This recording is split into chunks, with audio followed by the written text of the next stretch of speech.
Da AP9 entre Redondela e Vigo é o principal asunto da xuntanza que van manter representantes da Xunta e do Ministerio de Fomento esta semana.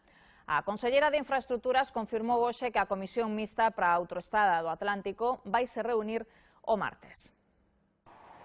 A só 2 días da reunión, a Xunta confirma que porá sobre a mesa unha proposta para a supresión da peaxe entre Redondela e Vigo. É certo que nesa comisión do próximo martes pois a Xunta de Galicia levará unha alternativa viable para que esos usuarios da autoestrada AP9 en Redondela pois podan discorrer e transcurrir e facer os seus movementos libre de peaxe. A conselleira de Infraestructuras, Etel Vázquez, móstrase confiada en lograr un compromiso do Ministerio de Fomento para aliviar a carga económica da AP9 aos seus usuarios. Agardo sensibilidade, é un asunto que tamén o propio Ministro de Fomento trasladou ao presidente da Xunta que queremos entre todos buscar unha alternativa viable para eliminar esa peaxe que a zona de área de Vigo sexa tan competitiva como o resto.